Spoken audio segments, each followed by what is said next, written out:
So students, now we are starting the next chapter, carbon and its compounds. Okay. सबसे पहले बात आती है दिमाग में, हमारे क्वेश्चन आता है कि कार्बन को अलग से पढ़ रहे हैं, कार्बन और उसके कंपाउंड्स को। जैसे कार्बन के कंपाउंड कौन कौन से हैं, जैसे आपने मीथेन पढ़ा होगा, इथेन पढ़ा होगा, चलो अभी तक पढ़ा नहीं होगा तो सुना तो जरूर होगा। मीथेन, इथेन ये गैसेज होती हैं जो कि एलपीजी में प्रेजेंट होती हैं। ओके, बट कार्बन को हम अलग से पढ़ रहे हैं, इतना क्या स्पेशल है कार्बन में? कार्बन ना तो मोस्ट अबंडेंट एलिमेंट है, मोस्ट अबंडेंट एलिमेंट तो है ही नहीं। नाइट्रोजन है मोस्ट अबंडेंट एलिमेंट तो 71% इन द ईयर। पर अगर हम अर्थ क्रस्ट में बात करें कि अर्थ क्रस्ट में मोस्ट अबंडेंट एलिमेंट कौन सा है, वो आपको पता है एल्यूमिनियम है बाय एरिया, और आयरन है by mass. Okay, but carbon को इतना अलग से बढ़ रहे हैं, क्या बात क्या है, इसका क्या चक्कर है? ओके, इसका रीजन ये है that carbon is having millions of compounds of it। Carbon के मिलियंस ऑफ कंपाउंड नेचर में एग्जिस्ट करते हैं। हालांकि कार्बन की नेचुरल अबंडेंस जो है वो 0.02% ही है अप्रोक्सीमेटली। चाहे वो अर्थ क्रस्ट की बात करें हम, चाहे हम एटमोसफेयर की बात करें, उसमें जो कार्बन की अमाउंट है that is approximately 0.02%। Okay, clear? But इस 0.02% से भी डिफरेंट डिफरेंट वैरायटी के मिलियंस ऑफ कंपाउंड बनाए जा सकते हैं। ओके, इसकी वजह से कार्बन को और उसके कंपाउंड्स को अलग से पढ़ने के लिए एक चैप्टर ही बनाना पड़ गया हमें। Okay, clear?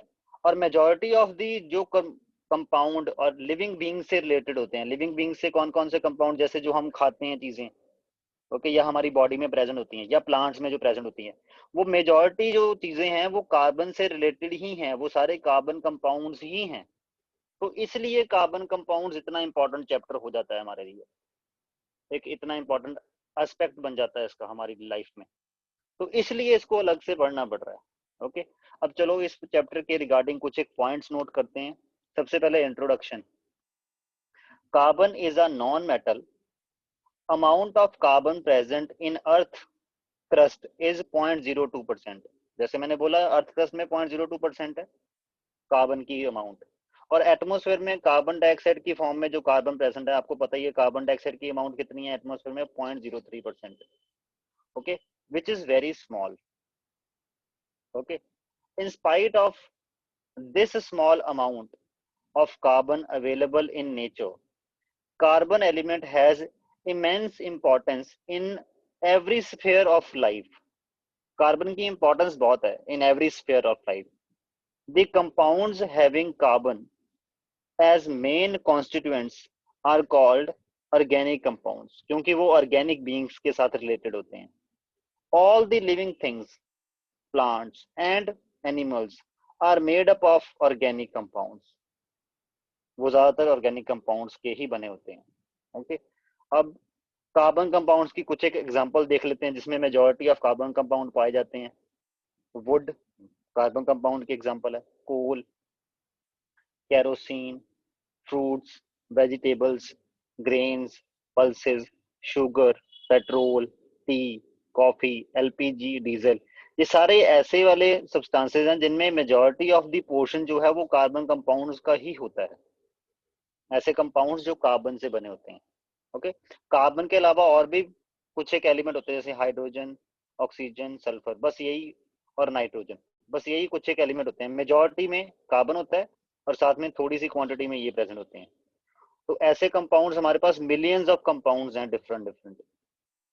Okay, clear? और वो जो हैं वो ऑर्गेनिक कंपाउंड की फॉर्म में एग्जिस्ट करते हैं इन नेचर, ऐसे कंपाउंड्स जो लिविंग बींग्स के साथ ज्यादा रिलेटेड हैं। Okay, there are million of carbon, millions not million, ये नहीं कि फिक्स है, millions of carbon compounds are there। okay, but why so, ये इतने ज्यादा कार्बन, मिलियंस का मतलब समझते हो, हमारे पास टोटल 118 एलिमेंट्स हैं। ओके, 118 में से सिर्फ कार्बन ही ऐसा है जिसके मिलियंस ऑफ कंपाउंड्स पाए जाते हैं।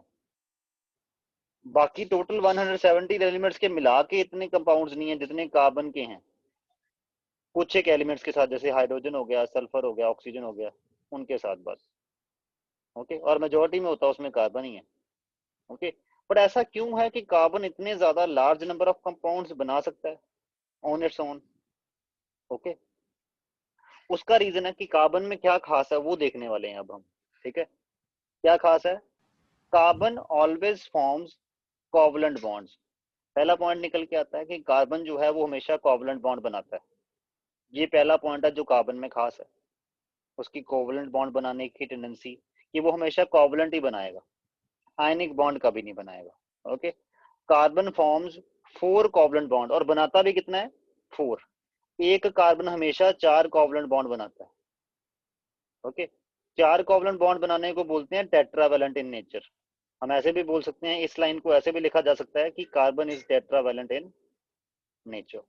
ओके, और जो लास्ट सबसे इंपॉर्टेंट कैरेक्टरिस्टिक है कार्बन का, वो है it has property of catenation. What is the meaning of catenation? Catenation means self linking property. Self linking मतलब अपने जैसे ही दूसरे एटम के साथ जुड़ने की प्रॉपर्टी। एक कार्बन की दूसरे कार्बन के साथ जुड़ने के लिए जो अफिनिटी है उसको बोलते हैं कैटिनेशन। ओके, और carbon is having highest catenation in the periodic table. Periodic table में आउट ऑफ 118 एलिमेंट्स में से carbon is having highest catenation ability. Carbon के बाद दूसरे नंबर पे आता है सिलिकॉन, जिसकी कैटिनेशन पावर ज्यादा होती है, बट कार्बन जितनी उसकी भी नहीं होती। ठीक है, इस कैटिनेशन पावर की वजह से क्या होता है, आगे से आगे कार्बन जुड़ता जाता है चेन्स की फॉर्म में, और थाउजेंड्स ऑफ कार्बन की चेन बना सकता है।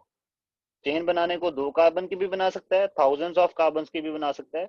इसी वजह से कार्बन के this huge number of compounds, millions of compounds available हैं हमारे नेचर में। ओके, उसका 2 रीजन कौन कौन से हुए कि first of all carbon is tetravalent in nature, it will always form 4 covalent bond, क्योंकि आयनिक तो बनाता ही नहीं है।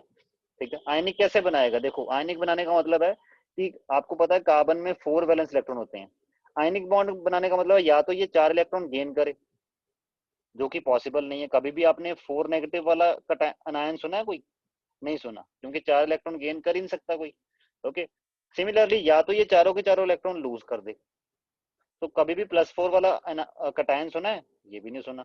तो इसलिए 4 इलेक्ट्रॉन लूज करना और 4 इलेक्ट्रॉन गेन करना, both are not possible cases.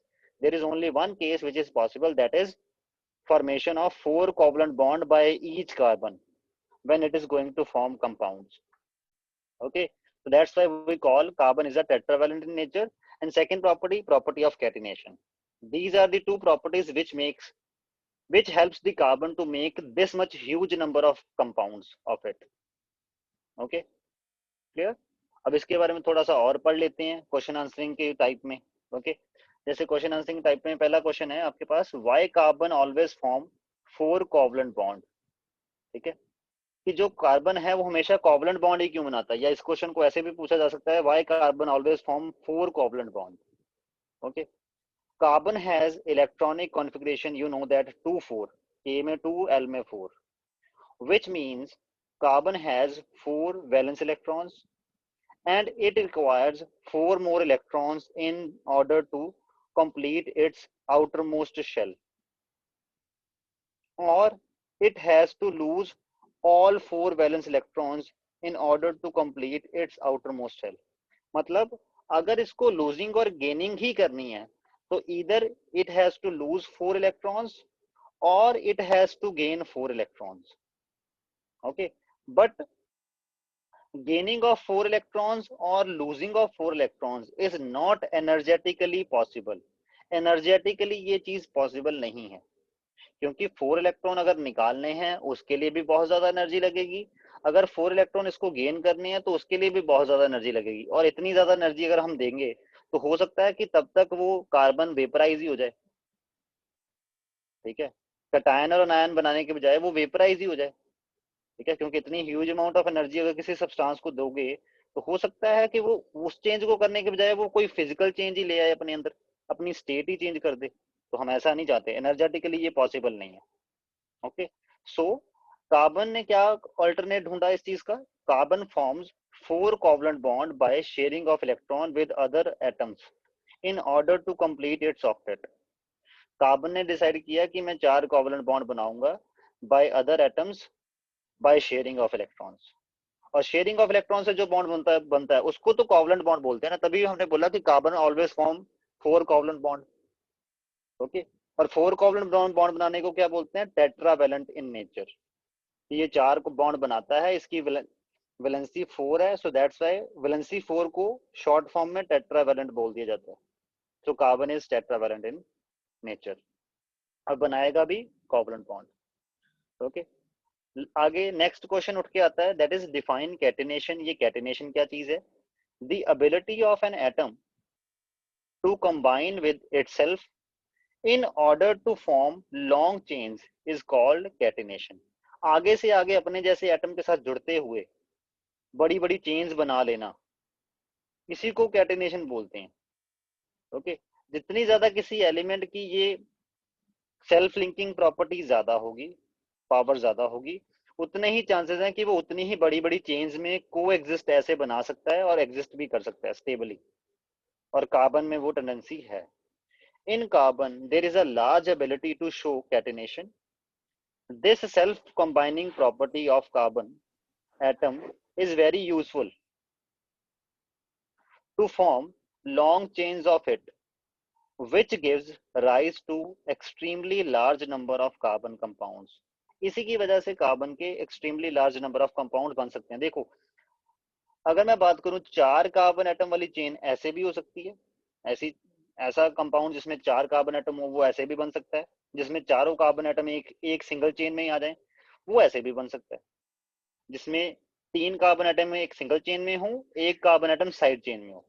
तो देखो केस वही है 4 कार्बन एटम वाला, बट आगे आपके पास 2 पॉसिबिलिटी आ गई और ये दोनों डिफरेंट कंपाउंड है। जैसे ये वाला कंपाउंड जो है वो ब्यूट वाला होगा, ब्यूटेन होगा। ओके, अभी रफली बता रहा हूँ। ये वाला कंपाउंड आपका जो है मिथाइल प्रोपेन होगा। तो 2 कंपाउंड बन रहे हैं, नंबर ऑफ कार्बन एटम 4 ही है। ऐसे 5 वाले जो हैं आपके पास 3 बन सकते हैं। ओके, तो जैसे जैसे नंबर बढ़ता जाएगा ये कार्बन एटम का जिससे आपने कंपाउंड बनाना है, उससे पॉसिबिलिटी भी बहुत ज्यादा बढ़ जाएंगी। जैसे मान लो अगर 10 कार्बन एटम वाले आपने कोई कंपाउंड बनाना है, तो 10 कार्बन एटम को ही डिफरेंट डिफरेंट अरेंजमेंट में लगा के आप उससे 15 तरह के डिफरेंट मॉलिक्यूल बना सकते हो। Okay, number of carbon atom 10 ही होंगे but different type of molecules 15 बन सकते हैं। तो खुद ही सोचो ना कि उसकी वजह से, और ऐसा एक चेन हजार हजार कार्बन वाला भी एटम बनता है, तो खुद ही सोचो उसका कितना लार्ज नंबर ऑफ कंपाउंड्स बन सकते हैं कार्बन। वो रीजन है जो कार्बन को extremely large number of carbon compounds बनाने में हेल्प करता है। वो रीजन क्या है? कैटिनेशन। और दूसरा उसकी टेट्रावैलेंसी, क्योंकि टेट्रावैलेंसी से वो हमेशा 4 बॉन्ड बनाता है, और 4 बॉन्ड बनाता है तो वो 4 साइड से लिंक हो सकता है। एट मैक्सिमम वो 4 डिफरेंट साइड से लिंक हो सकता है, जिससे आगे से आगे कितना कुछ हो सकता है आप खुद सोच सकते हो चेन्स के मामले में। Okay, clear? Silicon element also show catenation property to some extent. Silicon भी कुछ एक कैटिनेशन प्रॉपर्टी शो करता है, but to some extent, not at the extent of carbon. जितना एक्सटेंट में कार्बन शो कर देता है उतने एक्सटेंट में नहीं सिलिकॉन शो कर पाता। जैसे एग्जांपल के केस में एथाइन हो गया, एथीन हो गया। देखो इन दोनों में भी कार्बन 2 ही है, बट ये डिफरेंट कंपाउंड है, ये डिफरेंट कंपाउंड है। क्या डिफरेंस है उसकी बात बाद में करेंगे। ओके, जैसे ये प्रोपेन हो गया, जैसे ये इथेन हो गया, इसमें भी देखो 2 कार्बन है, इन तीनों में 2 कार्बन है, बट दोनों तीनों हैं डिफरेंट है।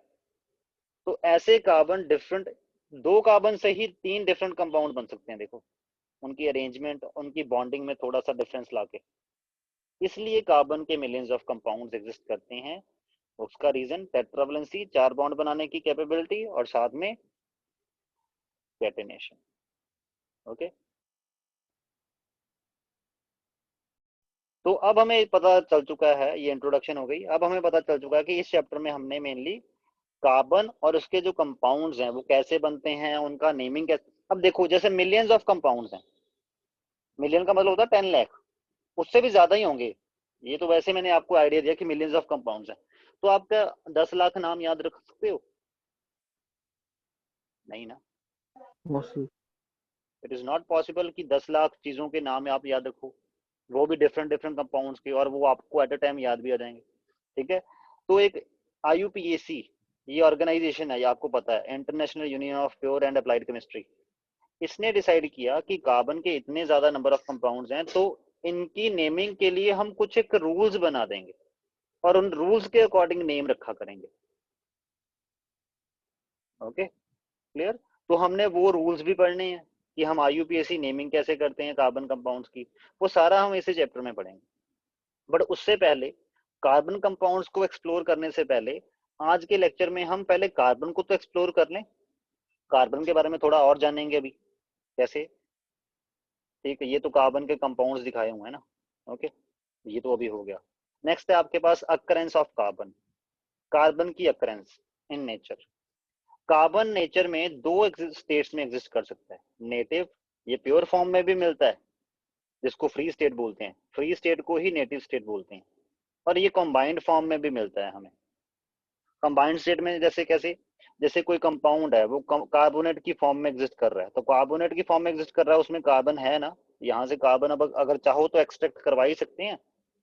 ओके, ये ग्लूकोज है, इसमें भी कार्बन है, ये सुक्रोज का मॉलिक्यूल है, इसमें भी कार्बन है, कार्बन डाइऑक्साइड में भी कार्बन है, जो कि कंबाइंड स्टेट में एग्जिस्ट कर रहा है कंपाउंड की फॉर्म में। ओके, नेटिव स्टेट में जिसमें प्योर फॉर्म ऑफ कार्बन मिलता है हमें, जैसे डायमंड है, ये प्योर फॉर्म ऑफ कार्बन होता है, ग्रेफाइट जो है ये भी प्योर फॉर्म ऑफ कार्बन होता है। ठीक है, ये बकमिंस्टर फुलरीन, ये आपने अभी आज तक सुना नहीं होगा बट ये भी होता है, ये भी प्योर फॉर्म ऑफ कार्बन ही है, इसको शॉर्ट फॉर्म में फुलरीन बोल देते हैं। वैसे इसका पूरा नेम बकमिंस्टर फुलरीन है, वैसे शॉर्ट फॉर्म में इसको फुलरीन बोल देते हैं। Okay clear. अब आपने ये जो तीन प्योर स्टेट पढ़ी, डायमंड, ग्रेफाइट और फुलरीन, ये क्या चीज है, इनको एक में ही क्यों नहीं डिस्कस कर लिया?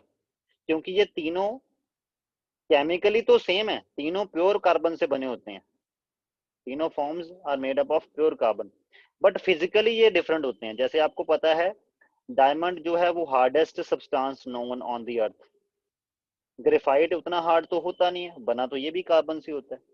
तो ये डिफरेंट क्यों है? क्योंकि ये आपस में क्या है, दीज आर एलोट्रॉप्स।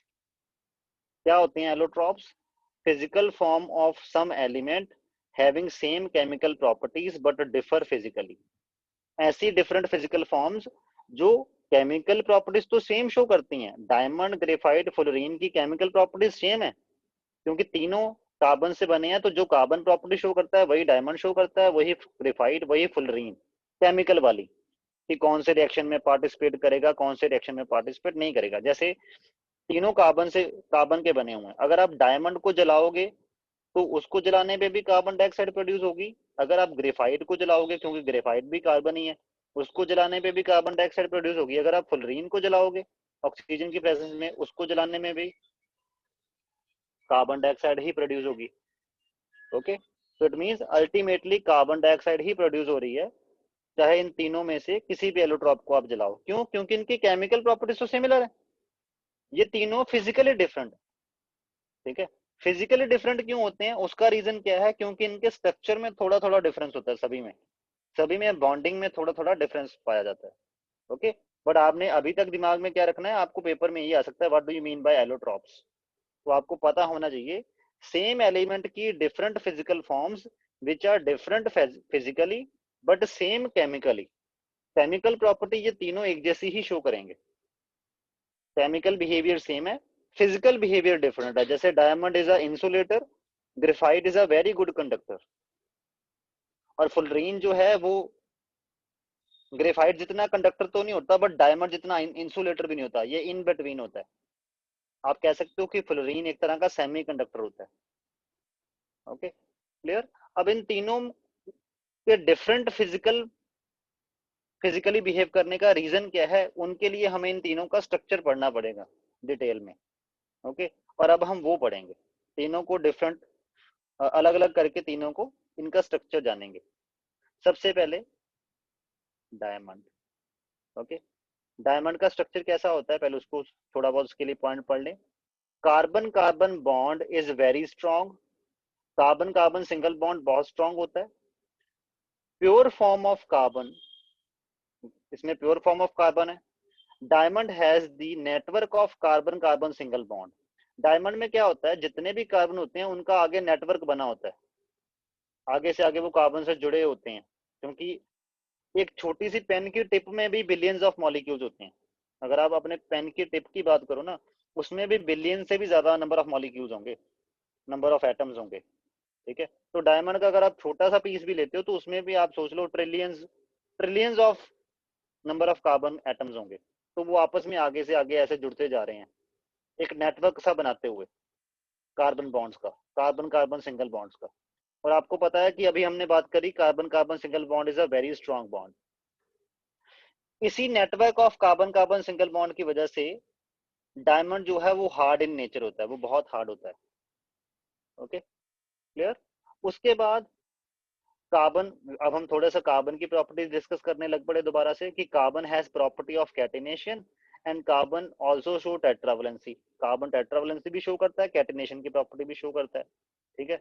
तो it means in case of diamond each carbon atom is surrounded by other different carbon atoms tetrahedrally. Diamond में क्या होता है, एक कार्बन आगे 4 कार्बन से जुड़ा होता है टेट्राहेड्रली, क्योंकि आपको पता है कार्बन टेट्रावेलेंट नेचर का है तो इसने 4 बॉन्ड तो बनाने हैं। तो एक कार्बन हमेशा 4 डिफरेंट कार्बन एटम के साथ कोवलेंट बॉन्ड बनाएगा, और जो अगला कार्बन है वो भी आगे 4 से जुड़ा होगा। एक से तो वो ऑलरेडी जुड़ चुका है इस वाले से, आगे वो 3 से और जुड़ा होगा। तो ऐसे ही आपके पास एक नेटवर्क सा बन जाता है ऐसे, देखो।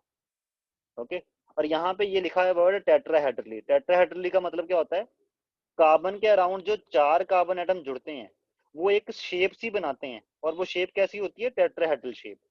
इस शेप को टेट्राहेड्रल शेप बोलते हैं। This is a 3D shape. Okay, चलो रुको, मैं आपको भी ये जो टेट्राहेड्रल शेप है वो दिखाता हूँ अभी मैं,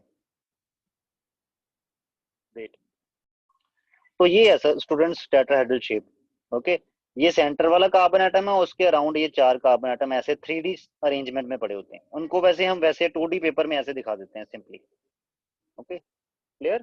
तो ये सेंटर वाला कार्बन, ये उसके अराउंडिंग जो 4 कार्बन जुड़े हैं ऐसे, और ये आगे फिर 4 कार्बन से जुड़े होंगे, और इसके अराउंड भी जो शेप बनेगी वो टेट्राहेड्रल ही बनेगी। ये कार्बन एक से तो जुड़ चुका है ऑलरेडी, 3 से आगे और जुड़ जाएगा। तो ऐसे करके आपके पास एक नेटवर्क सा बन जाता है जिसमें हर कार्बन एटम जो है वो 4 कार्बन एटम के साथ कोवलेंट बॉन्ड बना रहा होगा, और उसके अराउंड ये जो 4 कार्बन एटम पड़े होंगे वो कैसे पड़े होंगे, शेप में टेट्राहेड्रल शेप बन रही होगी उसके अराउंड। ओके, जैसे इस कार्बन एटम के अराउंड देखो ये टेट्राहेड्रल शेप बन रही है, ये 3D अरेंजमेंट बन रहा है ना इसके अराउंड, ये वाला टेट्राहेड्रल ऐसे ही है देखने में। ओके, सिमिलरली इस कार्बन एटम के अराउंड भी ऐसा होगा, टेट्राहेड्रल बन जाएगा। Okay, clear. और आपको पता है कि कार्बन अगर 4, आपको पता है कार्बन के पास 4 इलेक्ट्रॉन होते हैं वैलेंस शेल में, और वो चारों के चारों इलेक्ट्रॉन 4 कोवलेंट बॉन्ड बनाने में बिजी हो गए, तभी तो 4 कार्बन एटम उसके साथ जुड़े। तो इट मींस कार्बन के पास अभी कोई भी इलेक्ट्रॉन नहीं बचा, कोई भी फ्री इलेक्ट्रॉन नहीं बचा, ठीक है। और हर कार्बन एटम के चारों इलेक्ट्रॉन बिजी हैं बॉन्डिंग करवाने के लिए। ओके, तो इसलिए जो डायमंड होता है उसमें फ्री इलेक्ट्रॉन्स नहीं बचते। डायमंड का जो पूरा मॉलिक्यूल होता है उसमें पूरा जो स्ट्रक्चर होता है, क्लस्टर जो होता है बॉन्डिंग का, उसमें हर कार्बन के पास 4 इलेक्ट्रॉन थे, बट वो चारों के चारों तो बॉन्डिंग में इन्वॉल्व हो गए, फ्री इलेक्ट्रॉन तो बचे ही नहीं। और अगर फ्री इलेक्ट्रॉन नहीं बचे इट मींस, इसीलिए जो कार्बन डायमंड जो है, ठीक है, वो इंसुलेटर होता है। जैसे all electron of each carbon atom is involve in strong bonding in case of diamond, hence there is no free electrons left, so diamond is an insulator। इसी वजह से डायमंड जो है वो इंसुलेटर होता है। बट ग्रेफाइट के case में आप देखोगे, ग्रेफाइट के केस में हर कार्बन एटम जो भी ग्रेफाइट में इन्वॉल्व होता है उसके पास एक फ्री इलेक्ट्रॉन बच ही जाता है। तो ऐसे करके अगर आप एक छोटा सा ग्रेफाइट का पीस भी लोगे उसमें भी billions of carbon compound carbon atom होंगे, तो हर कार्बन एटम के पास अगर एक इलेक्ट्रॉन होगा फ्री, तो बिलियंस ऑफ कार्बन एटम के पास कितने होंगे, बिलियंस ऑफ इलेक्ट्रॉन होंगे फ्री। और वो जब फ्री इलेक्ट्रॉन हो जाएंगे तो वो फ्री इलेक्ट्रॉन उसको एक गुड कंडक्टर बनाएंगे। ग्रेफाइट के केस में देखना स्ट्रक्चर में थोड़ा सा डिफरेंस होने की वजह से ही वो एक गुड कंडक्टर बन पाया, और वो फिजिकली डिफरेंट हो गया डायमंड से, इसलिए ग्रेफाइट को डायमंड का एलोट्रॉप बोलते हैं। ओके, अब इसको आगे बढ़ते हैं। Pure form of carbon, it is also pure form of carbon. In graphite there are many layers. Graphite के केस में एक नेटवर्क क्लस्टर नहीं बनता ऐसे। ग्रेफाइट के केस में नेटवर्क तो बनता है, बट उस नेटवर्क के कारण जो है वो लेयर्स बनती हैं। एक लेयर बन गई कार्बन एटम्स की, ये दूसरी लेयर बन गई कार्बन एटम्स की, ये तीसरी लेयर बन गई कार्बन एटम्स की, ऐसे नंबर ऑफ लेयर्स बनती हैं, ठीक है, इन केस ऑफ ग्रेफाइट। ठीक, in each layer there is each carbon atom bounded to 3 carbon atom by strong covalent bonding. इसमें क्या होता है, जो लेयर में बॉन्डिंग कैसे हो रखी होती है, जो कार्बन होता है वो बाकी 3 कार्बन एटम्स के साथ कोवलेंट बॉन्ड के साथ थ्रू जुड़ा होता है। ओके क्लियर, जैसे इसमें नॉर्मल कार्बन कार्बन बॉन्ड बन रहा था ना, ठीक है, वैसे ही वो वाला कार्बन कार्बन बॉन्ड, ठीक है। बट इसके केस में क्या है, हर कार्बन सिर्फ 3 कार्बन एटम से जुड़ रहा है और वो एक लेयर बना रहा है ऐसे, और ऐसे ही आपके पास एक नीचे लेयर बन जा रही है, एक ऐसे बन जा रही है। ओके, जैसे यहाँ पे 3 लेयर्स दिखाई हुई है मैंने, ठीक। और लेयर्स में उन कार्बन कार्बन बॉन्डिंग के कारण ये हेक्सागन्स बनते जा रहे हैं। ओके, और लेयर जो ये लेयर्स होती हैं वो प्लेनर होती हैं, एक ही प्लेन में ये जितनी भी हेक्सागोनल रिंग्स बन रही हैं ना कार्बन कार्बन के बॉन्ड्स के कारण, ये एक ही प्लेन में आ रही हैं, ये एक ही प्लेन में है। सिमिलरली ये एक ही प्लेन में है ये वाली शीट, और सिमिलरली ये वाली शीट भी एक ही प्लेन में है, जो आपके पास ये वाला शीट प्लेन है। ओके क्लियर, जैसे यहाँ पे दिखाए हुए 3 layer 1 2 3। Okay, layers are interacting with each other by van der Waals force of attraction। अब जैसे क्वेश्चन उठता है कई बार कि ये चलो लेयर्स तो बन गई, ये लेयर्स आपस में कैसे अट्रैक्ट कर रही हैं एक दूसरे को।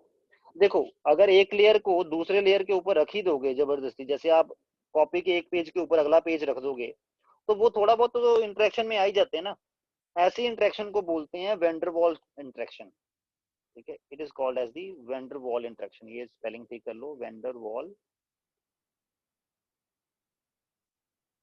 वैन डर वाल इंटरेक्शन, ठीक है, जो हर जगह प्रेजेंट होती है। ओके, तो वैन डर वाल इंटरेक्शन से आपकी जो लेयर्स होती हैं ग्रेफाइट में, वो जुड़ी होती हैं एक दूसरे के साथ, ठीक। As each as in each atom one electron is not involved in the strong covalent bonding, ठीक है। जैसे आपको देखने में मिला कि कार्बन जो है वो 3 कार्बन के साथ ही जुड़ रहा है इन केस ऑफ ग्रेफाइट, तो हर कार्बन के पास एक एक वैलेंस इलेक्ट्रॉन फ्री है। ओके, जैसे उसी का मतलब ये बना, as in each atom one electron is not involved in the strong covalent bonding, which means that each carbon atom has one free electron, hence graphite is very good conductor of electricity। इसी वजह से जो graphite है that is having very good conductor of electricity in its nature. Okay, next आपके पास point आता है, it is slippery to touch and soft in nature due to presence of layer. इन लेयर्स की वजह से ही जो आपके पास इनमें ग्रेफाइट में होती हैं, ग्रेफाइट का जो टच होता है वो स्लिपरी होता है। ओके, जैसे आप पेंसिल की लेड को टच करते हो तो वो आपके हाथों में स्लिप करती है। क्यों करती है स्लिप, क्योंकि जो ग्रेफाइट होता है वो स्लिपरी नेचर का होता है, क्योंकि उसमें लेयर्स प्रेजेंट होती हैं। जब आप उसको रगड़ते हो तो उसकी लेयर्स मूव करनी शुरू कर देती हैं ऑपोजिट डायरेक्शन में, जिससे वो एक दूसरे के ऊपर स्लिप करती हैं, और आपको वो क्या बोलते हैं, वो फ्रिक्शनलेस स्टेट सी महसूस होती है जब उसको रब करते हो आप। इसी वजह से ग्रेफाइट का कई जगह यूज किया जाता है, ग्रेफाइट का जनरेटर में यूज किया जाता है। ओके, ग्रेफाइट का एज अ लुब्रिकेंट भी यूज किया जाता है ड्यू टू इट्स ये स्लिपरी स्टेट होने की एबिलिटी। ओके, उसके बाद ग्रेफाइट इज गुड कंडक्टर, तो इसका जो सेल्स और बैटरीज में भी यूज किया जाता है ग्रेफाइट का। ओके, जो आपका पेंसिल सेल जाता है, जो रिमोट वगैरह में डलता है, जो घड़ियों में डलता है, बड़ी वॉल क्लॉक में, ठीक है, उसमें भी लेड का यूज होता है, लेड बोल रहा हूँ, ग्रेफाइट का यूज होता है। ओके, तो इन्हीं एक कुछ डिफरेंट फिजिकल प्रॉपर्टीज की वजह से जो डायमंड में नहीं थी और ग्रेफाइट में है, graphite is a good conductor, okay, slippery to touch, और इसी के लिए इसकी कई सारी एप्लीकेशंस हैं। जैसे एप्लीकेशंस तो वैसे डायमंड की भी हैं, क्योंकि डायमंड हार्ड होता है, तो ये एज अ कटर भी यूज किया जाता है।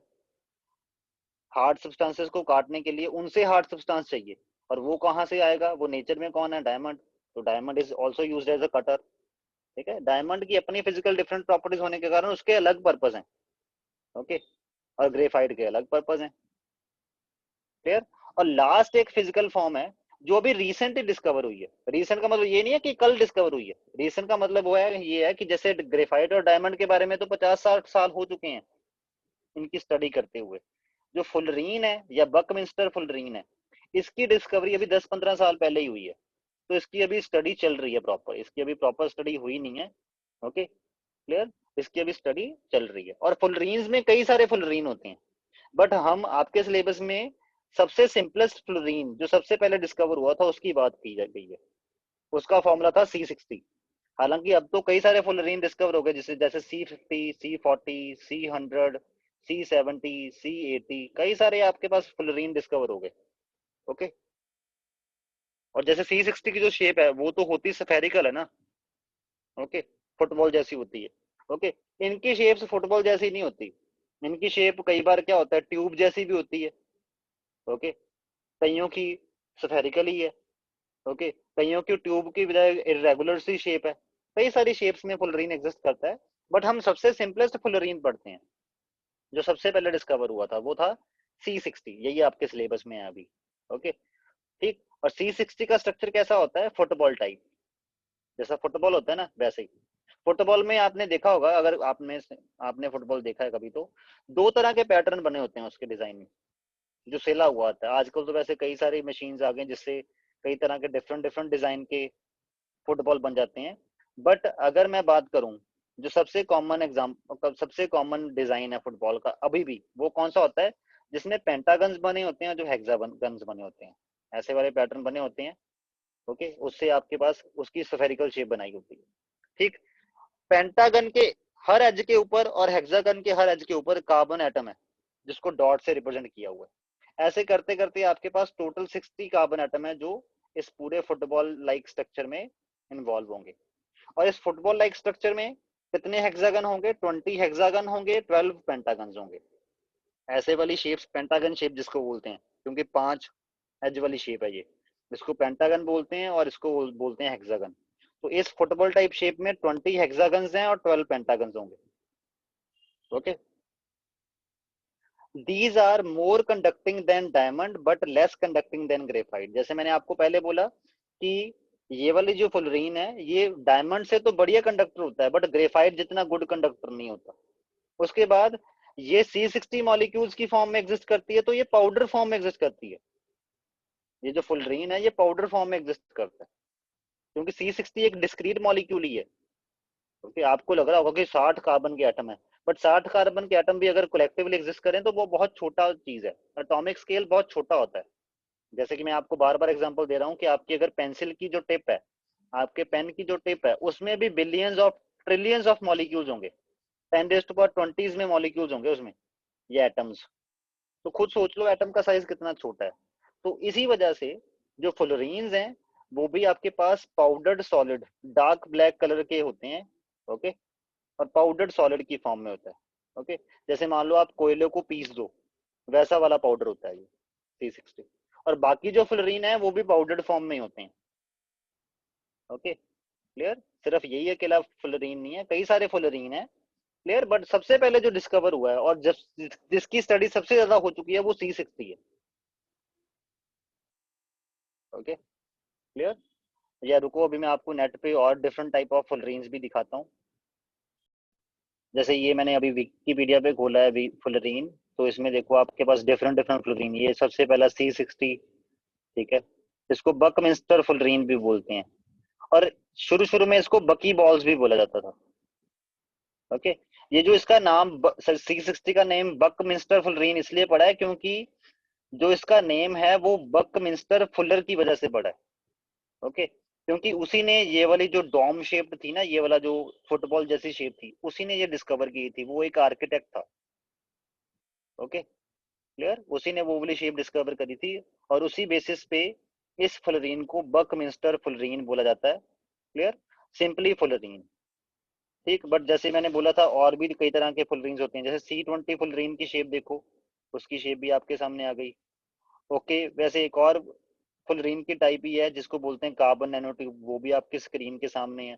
ओके, वो किस तरह के ब्लैक सॉलिड में दिखता है वो आपके सामने ये रहा। Okay, clear. ये सारे जो मटेरियल्स हैं, ये फुलरीन वगैरह, इसको हम डिस्कवर करते हैं नैनो मटेरियल्स में, क्योंकि ये बहुत छोटे लेवल पे होते हैं। पाउडर्ड फॉर्म में जो पार्टिकल का साइज है वो नैनो लेवल पे चला जाता है। नैनो लेवल क्या होता है, 10⁻⁹मीटर। 1 नैनोमीटर इज इक्वल टू 10⁻⁹मीटर। इमेजिन करो कितनी छोटा यूनिट है। 1 सेंटीमीटर तो आपको पता है कितना होता है, ठीक है। ये 1 सेंटीमीटर से भी बहुत छोटा है, 1 मीटर का 1/10⁹ पार्ट।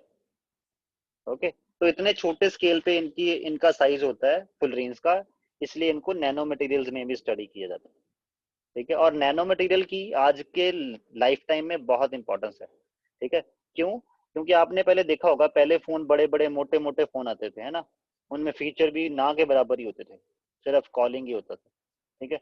अब जैसे जैसे टेक्नोलॉजी ने ग्रो किया, फोन स्लीक हो गए, पतले हो गए, उसके बाद उनमें फंक्शन भी कितने सारे आ गए।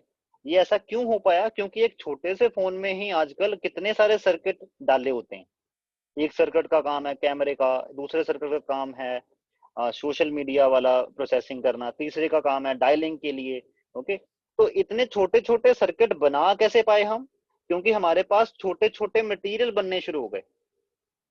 ओके, और वो छोटे छोटे मटेरियल क्यों बनने शुरू हो गए? क्योंकि हमने नैनो मटेरियल यूज करना शुरू कर दिया, जो कि साइज में छोटा होता है, काम उतना ही देता है जो बड़े यूनिट ने देना था। ठीक है, अगर मान लो वही पुराने जमाने वाले फोन में हमने आज वाले फोन के फीचर डालने होते, तब नैनो मटेरियल्स की इतनी डिस्कवरी नहीं हुई थी, उनकी प्रॉपर्टीज पे इतनी स्टडी नहीं हुई थी, वो हालांकि अभी भी चली रही है।